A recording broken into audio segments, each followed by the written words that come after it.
இங்கிற பொண்ணு ஜாலியா டான்ஸ் ஆடிட்டு இருக்காங்க. இப்படி எல்லாம் நல்லா தான் போயிட்டு இருக்கு. இந்த கப்ல யாரோ ஒருத்தங்க டோரை தட்டுறாங்க. அப்படி யாரா இருக்குன்னு டோர் ஓபன் பண்ண போறாங்க. அப்படி ஓபன் பண்ண உடனே சர்ப்ரைஸ் ஆகுறாங்க.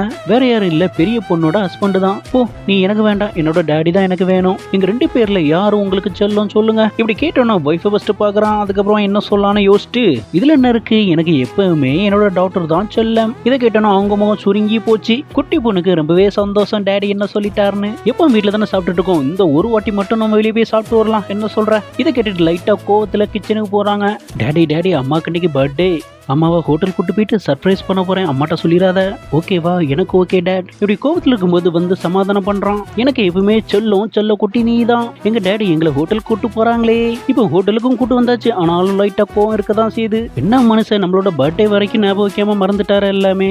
ஹோட்டல் கூட்டு வந்ததே சர்ப்ரைஸ் பண்ணைக்குதான். ஷடனா பர்த்டே மியூசிக் கேக்கு. இது பார்த்துட்டு அவங்களுக்கு ரொம்பவே சர்ப்ரைஸா இருக்கு. இது எனக்கான கேக்குறாங்க, அது உங்களுக்கு தானே ஸ்மைல் பண்ணிட்டே சொல்றான். ரொம்பவே ஹாப்பியா ஃபீல் பண்றாங்க. பொண்ணுக்கு கேக்கும் கொடுத்தாச்சு, வைஃபுக்கு கிஃப்டா ரிங்கும் மாட்டி விட்டாச்சு. உங்களுக்கு இந்த கதை பிடிச்சிருந்தா லைக் பண்ணுங்க.